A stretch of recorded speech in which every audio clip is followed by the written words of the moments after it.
અરવલ્લી જિલ્લામાં ગરફોડ ચોરી અને લૂંટના બનાવો ડામવા માટે પોલીસ એક્શન મોડમાં છે, ત્યારે જિલ્લા એલસીબી ટીમ દ્વારા એક આંતરરાજ્ય ગેંગના સૂત્રધારને ઝડપી પાડીને 2 મહિના અગાઉ જિલ્લાના મોડાસા તાલુકામાં આવેલ અંજની વિલા સોસાયટીમાં થયેલ લૂંટનો ભેદ ઉકેલી નાખ્યો છે.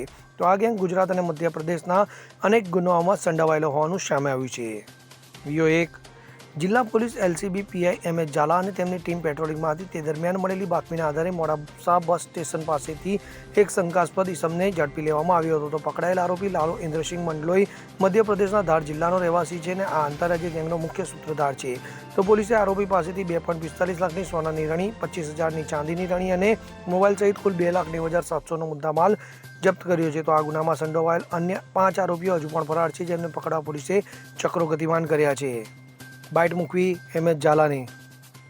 વિયો 2 આ આંતરરાજ્ય ગેંગ ખાસ કરીને હાઈવેની આજુબાજુમાં આવેલી સોસાયટીઓને પોતાનું નિશાન બનાવતી હતી. તેઓ રાત્રિના આશરે 2:30 થી 3 વાગ્યાના સુમારે ઘરમાં પ્રવેશી લોકોને બંધક બનાવી સોના ચાંદીના દાગીનાની લૂંટ ચલાવતા હતા. તો લૂંટાયેલા દાગીના પકડાઈ ન જાય તે હેતુથી આ શખ્સો સોના ચાંદીને ઓગાળી તેની રણે બનાવી દેતા હતા, જેથી કરીને બજારમાં તેને સરળતાથી વેચી શકાય અને પકડાવાય પણ નહીં. તો ઉલ્લેખનીય છે કે પકડાયેલ મુખ્ય આરોપી લાલુ વિરુદ્ધ ગુજરાત અને મધ્યપ્રદેશમાં ધાડ, લૂંટ અને ગરફોડ ચોરી જેવા કુલ 24 જેટલા ગંભીર ગુનાઓ નોંધાયેલ છે. તો પોલીસે લાલુ સન ઓફ ઇન્દ્રસિંહ પુલસિંહ મંડલોઈને ઝડપી પાડ્યો છે. ત્યારે આ ગુનામાં સંડોવાયેલા સોમલા સન ઓફ બદનાસિંહ બધેલ ઉર્ફે ગજેન્દ્રસિંહ જ્ઞાનસિંહ મંડલોઈ, સરદાર ઉર્ફે સરધન, રમેશભાઈ મહેડા, ઈશ્વર જોરાભાઈ બામણિયા અને નરુ મહેડાને પકડી પાડવા પોલીસે ચક્રો ગતિમાન કર્યા છે.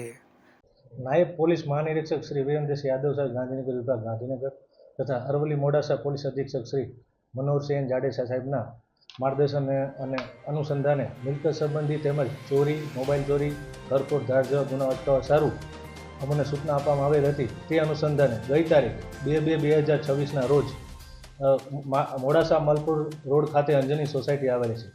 તે સોસાયટીમાં અન્ય અજાણ્યા 5 થી 6 ઈસમોએ 2 મકાનોના તાળા તોડેલા, ત્યાંથી ચોરી કરી તેઓ જે ત્રીજા મકાનમાં જ્યારે ચોરી કરવા માટે ગયા ત્યાં ઓલરેડી ફરિયાદી તથા તેમના બાળકો સાથે સૂતા હતા.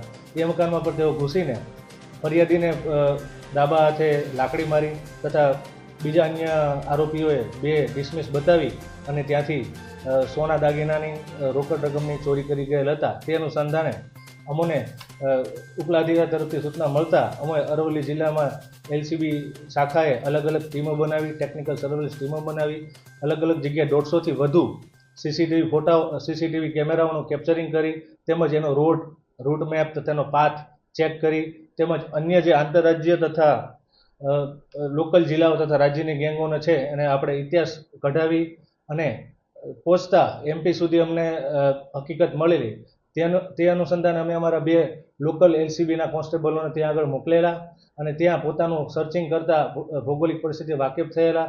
ત્યારે અમને ચોક્કસ માહિતી મળી કે સદર ચોરીનો કરનાર ઈસમ એમપી ગેંગનો માણસ છે, જે રાજકોટથી મોડાસા ખાતે આવનાર હોય.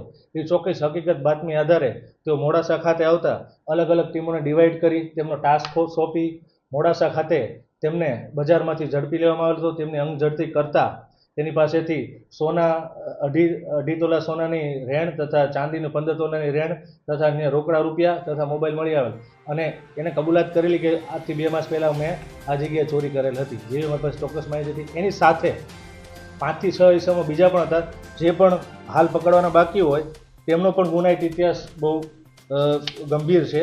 સદર જે અમે આરોપી પકડ્યો છે, જેનું નામ છે લાલુભાઈ ભીલ કરીને છે, જે કુક્ષી ધાર મધ્યપ્રદેશ જિલ્લાનો છે. તેમના વિરુદ્ધમાં અગાઉ 13 ગુનાઓ નોંધાયેલા છે, જે બધા ગંભીર પ્રકારના ગુનાઓ છે. જે પૈકી એમ 3 ગુનામાં હાલ એ વોન્ટેડ છે. એટલે ત્યાં પણ આપણે જે તે રાજ્યમાં આપણે જાણ કરેલ છે. અન્ય હિસ્સામાં પકડવાનું બાકી છે, એની હાલ તજવીજ ચાલુ અને ટોટલી મુદ્દામાલ આપણે રિકવર કરેલ છે અને ગુનો ડિટેક્ટ કરેલ છે.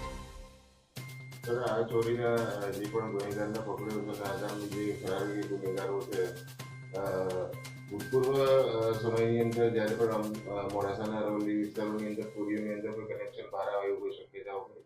હા, એ તપાસ ચાલુ છે, પણ આ લોકોના જેટલા જે પણ ગુના પણ છે, જે મોસ્ટલી બધા મધ્યપ્રદેશ જિલ્લાના જાણે આવેલ છે.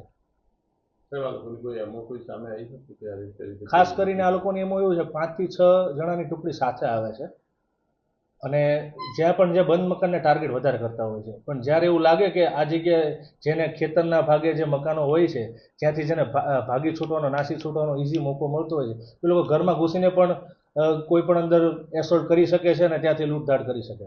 પરપ્રાંતીય ટોળકી જ છે કે જે આવી રીતના મકાનો ટાર્ગેટ કરી રહી છે. હા, પરપ્રાંતીય ટોળકી જ છે અને આ લોકોના વિરુદ્ધમાં 24 ગુનાઓ ઓલરેડી નોંધાયેલા છે, જેમાં આર્મ્સ એક્ટના ગુનાઓ પણ સામેલ છે. રવિન્દ્ર પુવાર સાથે CN24 ન્યૂઝ બાયલાંડી પેટ. રવિન્દ્ર પુવાર સાથે CN24 ન્યૂઝ અરવલ્લી. હવે જુઓ દેશ દુનિયાની તમામ ખબરો તમારી આંગળીના ટેરવે. ઉઠાવો મોબાઈલ અને ગૂગલ પ્લે સ્ટોર પરથી ડાઉનલોડ કરો અમારી CN24 ન્યૂઝ મોબાઈલ એપ.